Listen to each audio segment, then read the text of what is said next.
नमस्ते, सुनाओ संजय कानू देखिए में आपका स्वागत है और आपके हुक्म के तामील के लिए मैं हाजिर हूँ, आपका दोस्त संजय शर्मा।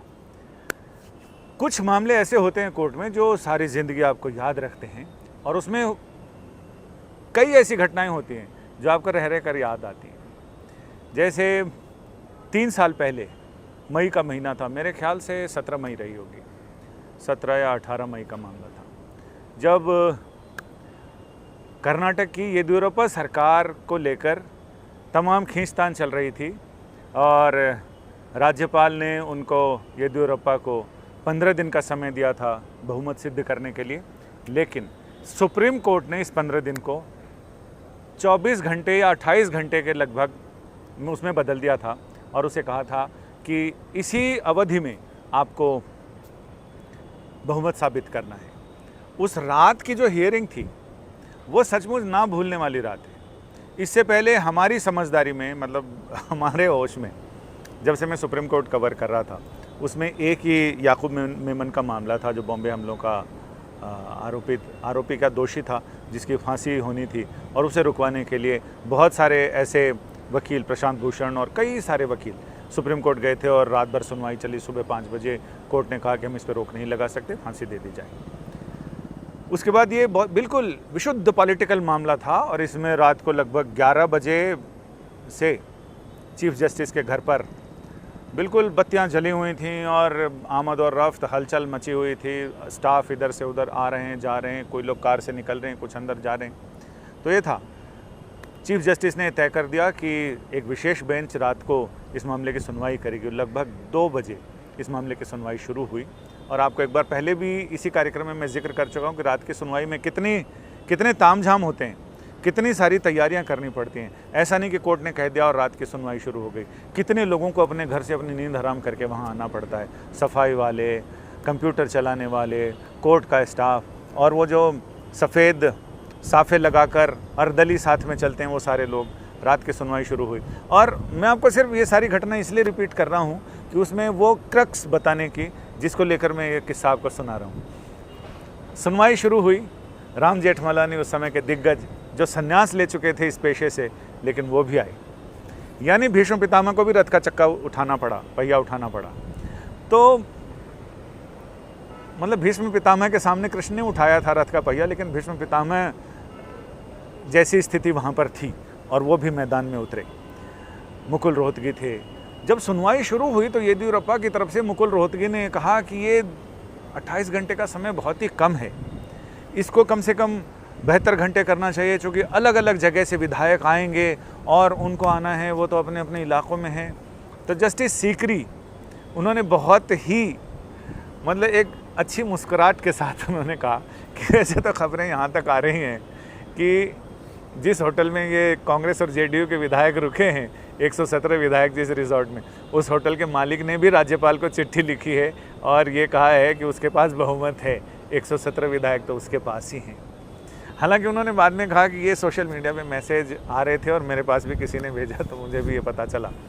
तो यानी कोर्ट में कई बार ऐसे ऐसे मौके आते हैं जिस समय बिल्कुल गंभीर सुनवाई चल रही हो और उस समय इस तरह की बात बेंच की तरफ से कह दी जाए तो कोर्ट में एक ठहाका गूंजा।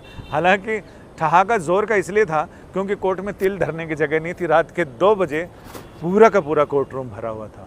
बहुत सारे लोग तो सिर्फ ये देखने आए थे कि राम जेठमलानी वहाँ पर, बहुत सारे वकील, बहुत सारे जूनियर्स और जो सीनियर एडवोकेट्स थे उनके जूनियर्स थे, साथ ही पॉलिटिकल लोग, कांग्रेस के, बीजेपी के, जेडीएस के, सबके नेता यहाँ पर दिल्ली में आए हुए थे और वो सारे लोगों से कोर्ट रूम खचाखच सब लोगों के पास बनवाने पड़े। आप समझ सकते हैं कि उस समय हम लोगों के लिए जद्दोजहद ये थी कि मीडिया को जाने दिया जाएगा। सबसे पहले हमारे टेंशन ये होती है कि जब ये बड़े मामले होते हैं, ये तो रहता है कि हाँ हम चले जाएंगे, क्योंकि हमारे पास पास होते हैं और वो पहले तो साल भर के बनते थे, फिर 6 महीने के, फिर 3 महीने के, तो ये ऐसे पास बनते हैं। ये पास हमें बहुत सहेज कर रखने पड़ते हैं। तो ये पास हमारे पास थे तो हम चले गए। लेकिन जिस समय अयोध्या मामले की सुनवाई थी, जो अयोध्या मामले का फैसला था, उस दिन भी हमारी उहापोह में थे कि इतनी भीड़ होगी, हमें घुसने को मिलेगा या नहीं। इसकी कहानी मैं बाद में बताऊंगा कि कैसे हम लोगों ने कवर किया और क्या नज़ारा था उस दिन। ये भी खबरों में थोड़ा बहुत आया, चूँकि काम की खबरें आई उस दिन, तो ये फैसला आया। उस समय ये कौन बताने को जाता है कि कोर्ट रूम के आगे इतनी भीड़ थी, लोग सेल्फियाँ ले रहे थे वहाँ, बहुत ही अजीब सा माहौल था, लेकिन ऐतिहासिक मौका ज़रूर था जिसके साक्षी हम लोग रहे। तो कई बार कोर्ट की तरफ से भी ऐसे, और जस्टिस नज़ीर ने एक बार क्या क्या कहा, एक दिन सेपरेट इसका जिक्र करूँगा। तो यही मौके, यही सारी गुदगुदी भरी गुदगुदाहट पैदा करने वाली खबरें और इस तरह के वाक़यात सुनाने के लिए मैं आपके पास रोज़ आता हूँ क्राइम तक पर, रोज़ रात 8 बजे। 9 बजे शम्स ताहिर खान अपनी कहानियाँ लेके आते हैं, उनसे 1 घंटा पहले मैं आता हूँ। आज की कुछ खबरों की बात करें तो अब ये तय हो गया कि दिल्ली पुलिस के कमिश्नर राकेश अस्थाना की नियुक्ति को लेकर जो भी कोर्ट कचहरी में कानूनी विवाद हुआ और केस मुकदमे दाखिल किए गए, सुप्रीम कोर्ट ने साफ कह दिया कि हाई कोर्ट इस मामले में 2 हफ्ते में सुनवाई पूरी करके और फैसला सुना दे, यानी इस मामले को निपटा दे, जो भी करना है वो कर दे। बाकी उसके बाद देखेंगे, जो भी अग्रीव्ड पार्टी होगी सुप्रीम कोर्ट आएगी तब हम बाद में सुनेंगे, लेकिन फिलहाल हाई कोर्ट सुनेगा। हालांकि ये भी कहा गया कि ये 2 हफ्ते तो बहुत ही कम हैं, अभी तो हाई कोर्ट ने नोटिस भी जारी नहीं किया, नोटिस आएगा, नोटिस के बाद फिर दूसरी पार्टियां रिजॉइंडर फाइल करेंगी, रिजॉइंडर के बाद फिर बहस होगी, उसमें 2 हफ्ते कम है। लेकिन सुप्रीम कोर्ट ने कहा कि नहीं, हाई कोर्ट 2 हफ्ते में इस मामले को निपटा दे। पेगासस मामले को लेकर भी मामला सुनवाई हुई सुप्रीम कोर्ट में, और सुप्रीम कोर्ट ने साफ कहा कि जो कमेटी बना दी है पश्चिम बंगाल सरकार ने, पिछली सुनवाई में कह दिया था कि वो कमेटी अपना काम करे, हम उस पर रोक नहीं लगा रहे, लेकिन पश्चिम बंगाल सरकार ने ये कह दिया कि जब तक सुप्रीम कोर्ट इस मामले में हरी झंडी नहीं देगा तब तक वो कमेटी जो इन्होंने जस्टिस सुप्रीम कोर्ट के रिटायर्ड जस्टिस MB लोकुर की अगुवाई में बनाई है, पहले तो आयोग नाम था, फिर वो कमेटी थी, लेकिन उन्होंने कह दिया कि जब तक सुप्रीम कोर्ट का आदेश नहीं आएगा, ये मामला सॉल्व नहीं होगा यहाँ, तब तक कमेटी काम नहीं करेगी। सुप्रीम कोर्ट ने नोटिस जारी किया है और पश्चिम बंगाल सरकार से भी इस मामले में जवाब मांगा है। हालांकि पहले से भी इस मामले को लेकर याचिकाएं हैं, तो वेस्ट बंगाल सरकार के भी इस दलील को उसके साथ ही नत्थी कर दिया गया, अटैच कर दिया गया। एक बड़ा मामला आया कि MLA MPs, इनके खिलाफ जो आपराधिक मामले चलते हैं, ये जिन अदालतों में हैं उनको फास्ट ट्रैक कोर्ट के ज़रिए जल्दी इनका हल होना चाहिए, लेकिन मामला किसी दूसरी ओर भी मुड़ा। आमतौर से होता यही है कि कोई बड़ा मामला जब आता है तो उसके साथ बहुत सारे मामले ऐसे साथ में लगे हुए आते हैं जिसको श्लेष कहते हैं। तो इसमें सुप्रीम कोर्ट ने जांच एजेंसियों पर भी अपनी नाराज़गी जताई और उनको फटकार लगाई कि बहुत सारे मामले तो इसलिए अटके पड़े हैं क्योंकि ये जांच एजेंसियां ना तो उसमें चार्जशीट दाखिल कर रही हैं, ना अपनी स्टेटस रिपोर्ट दाखिल करती हैं और ना ही क्लोज़र रिपोर्ट दाखिल करती हैं। तो इसमें कुछ आर या पार हो तो सही, पता तो चले कि मामला क्या है और इसमें क्या सबूत मिले हैं इनके पास। ये कहा गया सरकार की तरफ से कि मैन पावर की कमी है, तो कोर्ट ने भी चुटकी ली। कोर्ट ने भी कहा कि लगता है हमारी तरह, हमारे यहाँ भी मैन पावर की कमी है, तो हमारी तरह ही शायद बाकी एजेंसियों में भी मैन पावर की कमी है। अगर ऐसी कमी है तो आप बताइए कहाँ कितनी कमी है, उसके लिए फिर देखा जाए। तो सॉलिसिटर जनरल ने कहा कि हम सारे एजेंसियों के आला अधिकारियों के साथ मीटिंग करते हैं और देखते हैं कि उनकी ज़रूरतें क्या हैं और क्या होगा। लेकिन इसमें एक और बड़ा मोड़ ये भी आया कि विकास सिंह, जो याचिकाकर्ता अश्विनी उपाध्याय की तरफ से इस मामले में सीनियर एडवोकेट हैं और उनकी तरफ से दलील पेश कर रहे हैं, उनका ये कहना था कि जो जनप्रतिनिधित्व कानून है, पीपल्स रिप्रेजेंटेशन एक्ट, उसका एक हिस्सा है जिसमें वो ये कहता है कि 3 या 3 साल से ज़्यादा की सज़ा हो किसी भी जनप्रतिनिधि को, MLA MP को, तो 6 साल उसके चुनाव लड़ने पर बैन रहेगा। लेकिन इनका ये कहना था कि जब हमारा संविधान बराबरी, समानता की बात करता है, तो फिर क्यों ना कोई सरकारी अधिकारी अगर दोषी पाया जाता है तो उसे तो आजीवन नौकरी पे फिर थोड़ी रखा जाता है।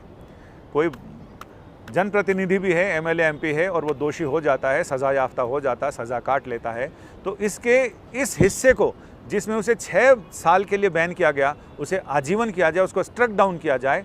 कोर्ट ने इसको पहले तो ये कहा कि ये संसद का काम है, ये सब करना हमारा काम नहीं है, लेकिन जब उन्हें ये कहा गया कि आप स्ट्रक डाउन कर सकते हैं, तो वो सुप्रीम कोर्ट ने, चीफ जस्टिस ने ये कहा कि ठीक है, आप एक अमेंडेड एप्लीकेशन फाइल कीजिए, बाकी हम उसके बाद देखते हैं, यानी सुनवाई के लिए तैयार हो गया।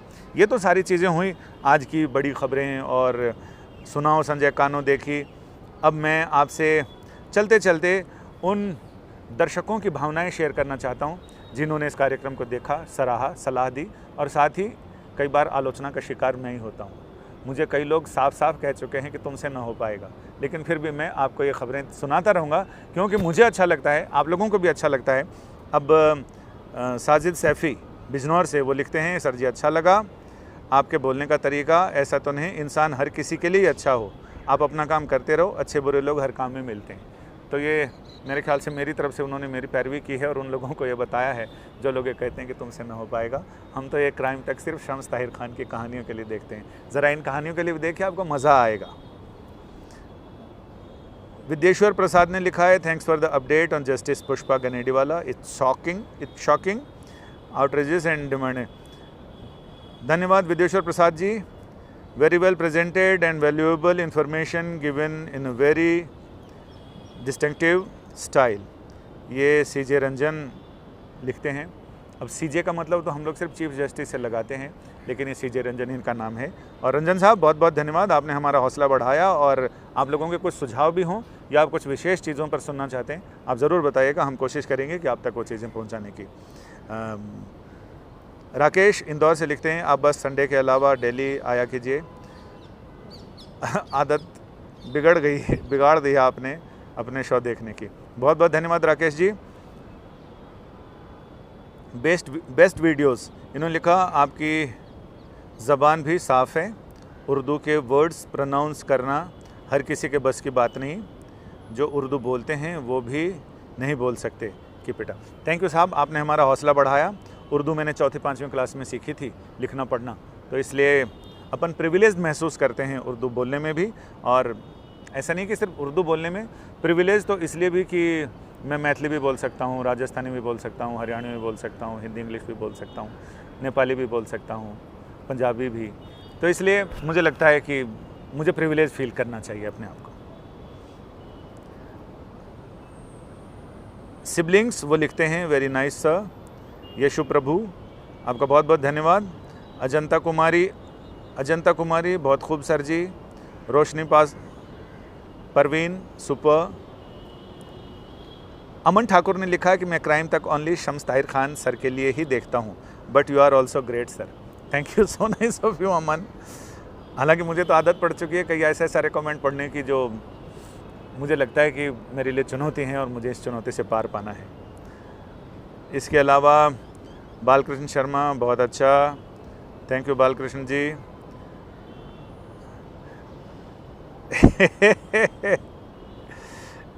सिंगा सूरज खान ये लिखते हैं सर आप भी अच्छा बोलते हो पर शम्स ताहिर खान जी और ज़्यादा अच्छे हैं। I have seen your video first time so I don't comment, after watching at least one more video I definitely comment. हमें आपके कमेंट का इंतज़ार रहेगा। पी डीन साहब और शरणदीप सिंह लिखते हैं सर जी नमस्ते।